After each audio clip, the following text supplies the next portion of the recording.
1866년 당시는 흥선대원군 치하에 있던 때였고요. 서양의 모든 것을 거부하는 아주 쇄국 정책으로 단단하게 국경을 걸어 잠그었던 그런 때였죠.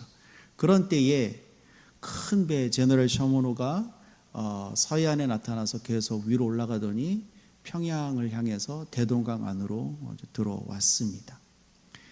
대동강 안으로 들어와서 평양을 향해서 오니까 말 그대로 평양은 발칵 뒤집어진 거죠.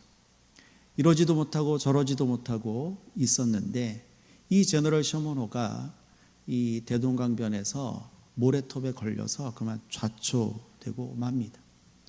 그래서 가만히 지켜보고 있던 이 평양의 조선군들이 이 배에 불을 놓게 되죠. 그리고 배에서 뛰어내리던 모든 승무원들 다 한 명도 빠짐없이 다 죽여버립니다. 이때 그곳에 있었던 토마스 선교사도 자기가 이제 조선 사람들에게 주려고 가져왔던 한문으로 된 성경책 그 뭉치를 들고 뛰어내려서 사람 보이는 조선 사람들한테 주기도 하고 막 던지기도 하고 그러다가 땅도 밟아보지 못하고 그 대동강 강변에서 참수를 당합니다. 그때 토마스 선교사의 나이가 27살에 불과했습니다. 그리고 토마스 선교사는 그렇게 잊혀졌습니다.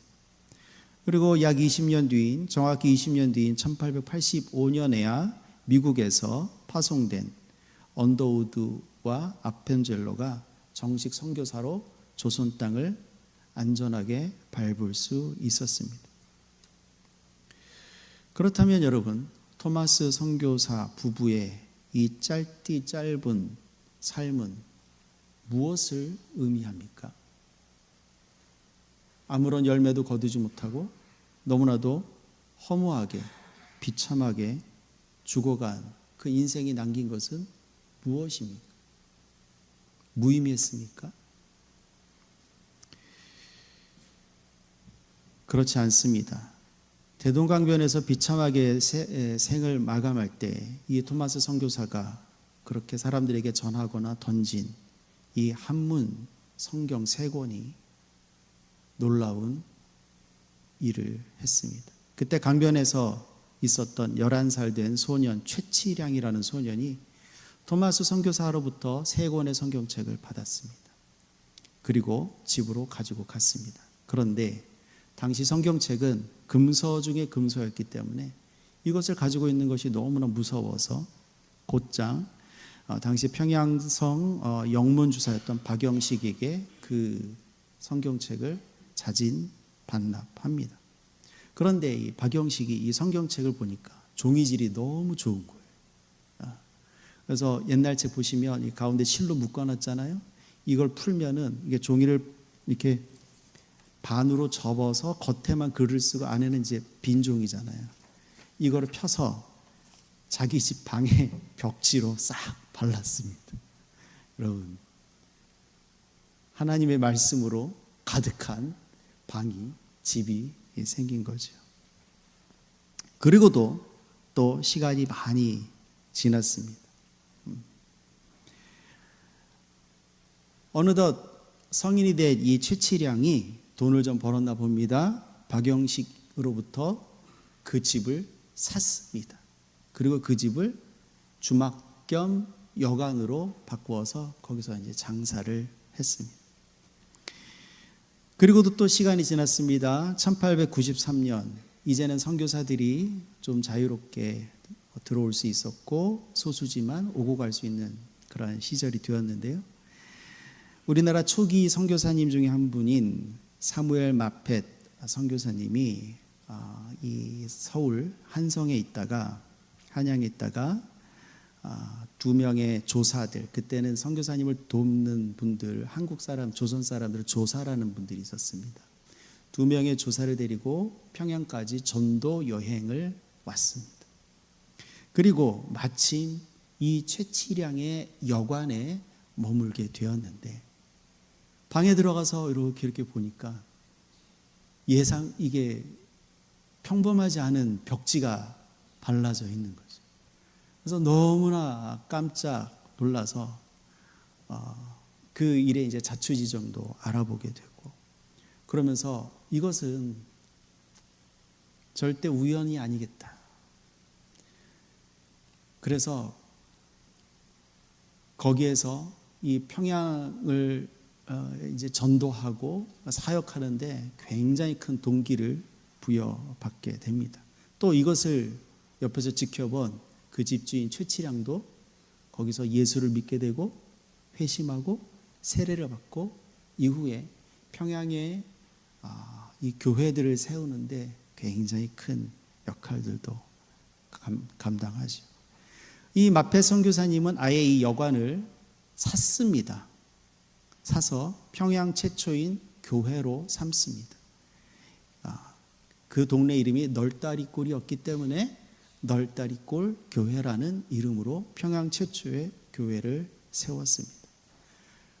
교회가 나날이 부흥하고 성장하여서 감당을 할 수 없게 되니까 바로 옆에 인근에 장대제 혹은 장대현, 이 제나 현은 다 언덕이란 뜻이지요.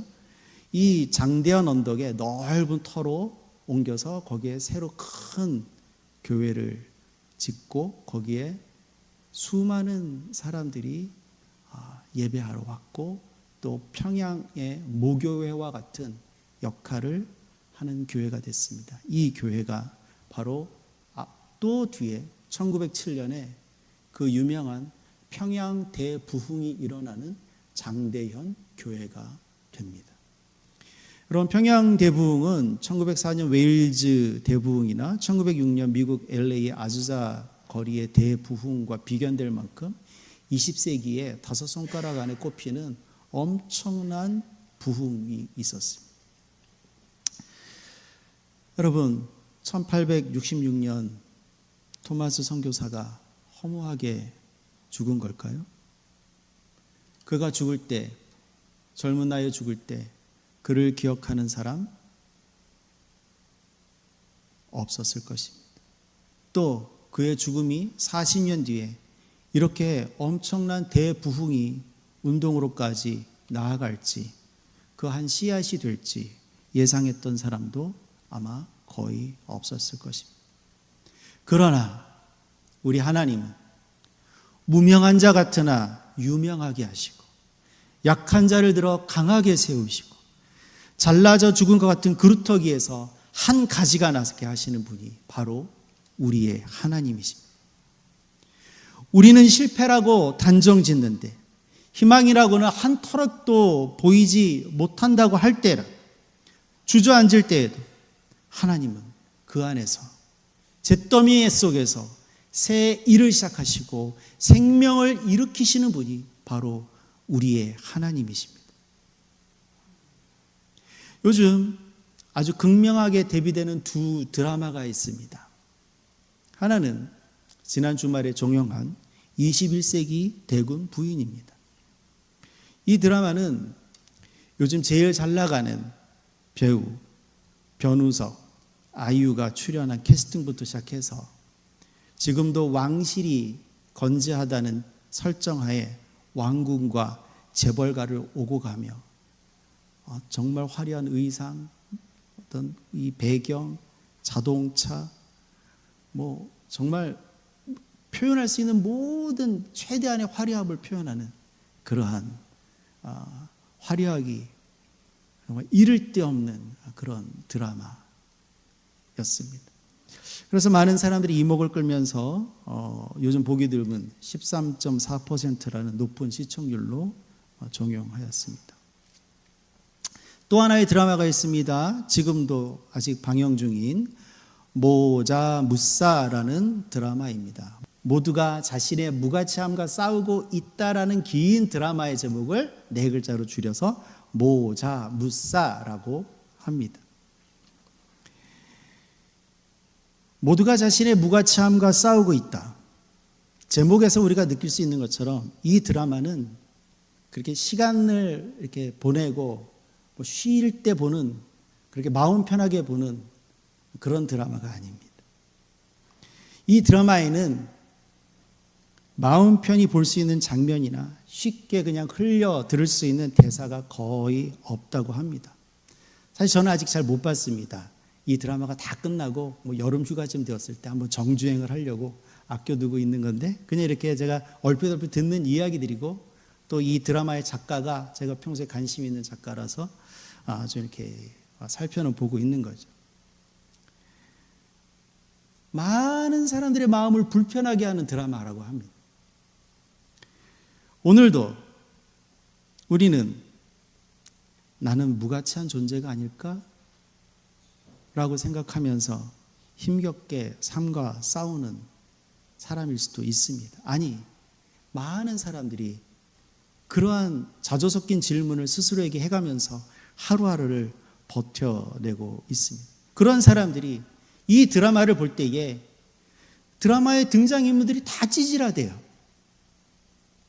그 사람들이 하고 서로 나누는 대화나 그 모든 장면들이 마치 내 얘기 같아서, 그런데 그게 좋은 게 아니라 마음이 너무 막 찔리고 아프고 쓰리고 이런 거죠. 그런데 그렇게 드라마를 보는데 그 드라마를 보고 나면 무엇인가 마음의 해소가 되고 치유를 받고 힐링을 받은 그런 느낌을 받는다는 거예요. 그래서 시청률은 21세기 대군 부인이 엄청 훨씬 더 높지만 SNS에서는 이 모자무사, 모두가 자신의 무가치함과 싸우고 있다, 이 드라마에 대한 글들이 계속해서 막 올라오는 거예요. 모두가 자신의 무가치함과 싸우고 있다는, 어쩌면 오늘도 자신이 무가치하다고 느끼는 사람들에게 구원의 서사 같은 드라마인 셈입니다. 많은 사람들이, 저도 종종 많은 때 참 별 볼 일 없구나, 나는 참 무가치하구나, 이렇게 느껴질 때가 있잖아요. 여러분, 우리가 주일 예배 때마다 고백하는 팔복도 어쩌면 나는 하나님과 사람 앞에서 무가치하겠다는 결단의 고백일지도 모르겠습니다. 영적으로 가난한 사람, 슬퍼하는 사람, 온유한 사람, 의에 주리고 목마른 사람, 자비로운 사람, 심적으로 깨끗한 사람, 평화를 행하는 사람, 의 때문에 박해를 받는 사람이 어떻게 이 세상에서 유명해질 수 있겠고 이름을 드러낼 수 있겠습니까? 그러나 주님께서 친히 이렇게 말씀해 주셨는데, 스스로를 무가치하다라고 인정해라. 나는 아무것도 아니다. 나는 매일 십자가에 못 박히겠다. 내 스스로 십자가에 못 박겠다. 그리고 나는 죽고 그렇게 죽은 내 안에서 오직 예수님만 살아나야 한다라고 고백하는 그 고백 위에 우리 주님은 복을 부어주십니다. 하늘나라의 복, 위로의 복, 땅을 상속받을 복, 배불러질 복, 자비를 받게 될 복, 하나님을 보게 될 복, 그리고 하나님의 아들들이라 딸들이라 일컬음을 받게 될 복을 더하여 주시겠다고 우리에게 약속하였고, 그렇게 고백하라고 우리에게 가르쳐 주셨습니다. 오늘 우리가 읽은 창세기 2장 20절부터 14절까지 말씀 중에 11절부터 14절은 에덴 동산에서 흘러나온 네 강의 이야기입니다. 비손강, 기혼강, 히데겔강, 유브라데강. 이 강들은요, 비옥하고 금과 진주와 같은 보석들이 가득한 땅을 이루었던 강들이었습니다. 이후에 티그리스라고 불리우게 된 히데겔 강은 유브라데 강과 더불어 고대 4대 문명 중 하나인 메소포타미아 문명에 꼽히게 한, 그래서 인류의 젖줄 역할을 감당한 강으로도 대대에 명예롭게 그 이름을 날리고 있습니다. 그러나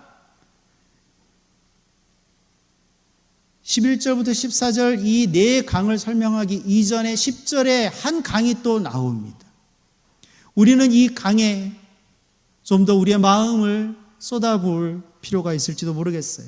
한번 같이 읽어보시겠습니다. 강이 에덴에서 흘러나와 동산을 적시고 거기서부터 갈라져 네 근원이 되었으니. 여러분 11절부터 나오는 모든 강은 다 이름이 있습니다. 그 이름 뒤에 얼마나 현란한 설명들이 붙어 있는지 모릅니다.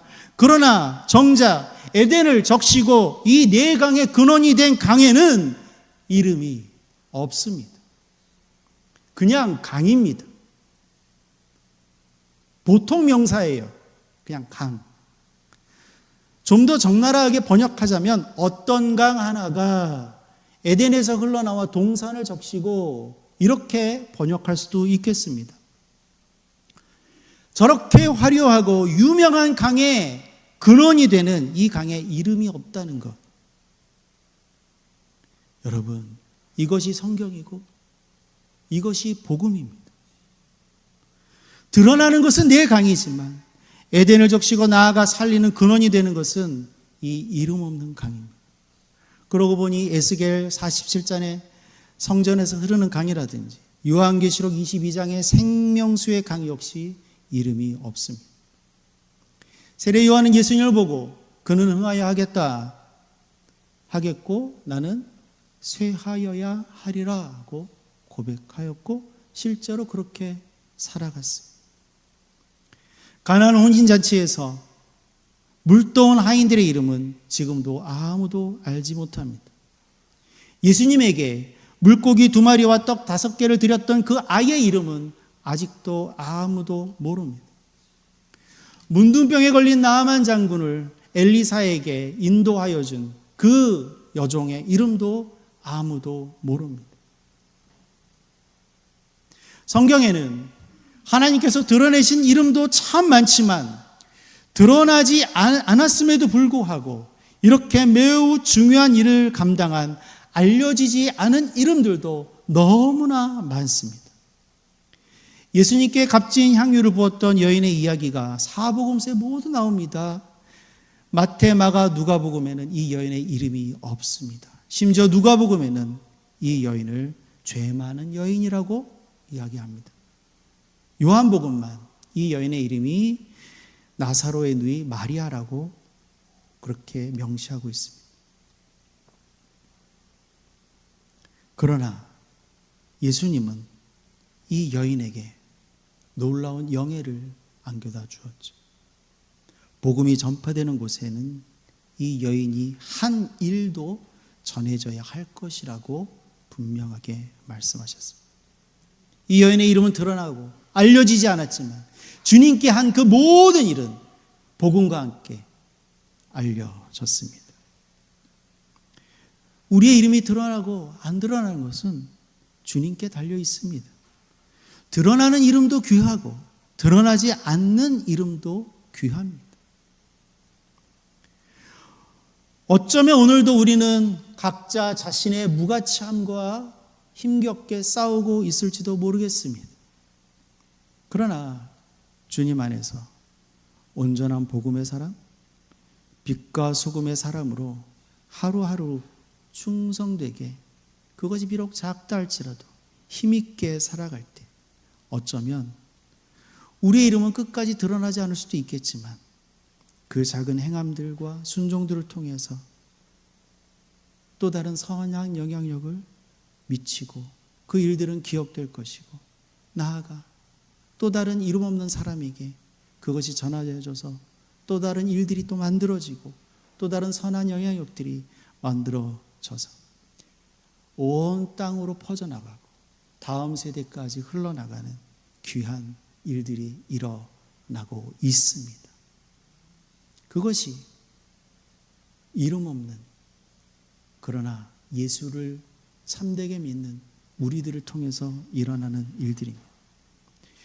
주님께서 약속하신 참된 복, 이름 없는 강으로 생명의 근원이 되는 그런 복의 사람이 되시기를, 그래서 하나님의 아들들이라고 딸들이라고 일컬음을 받는 참된 복의 복을 누리시는 귀한 예수님의 사람, 하나님의 아들, 딸들이 되시기를 주님의 이름으로 축복합니다.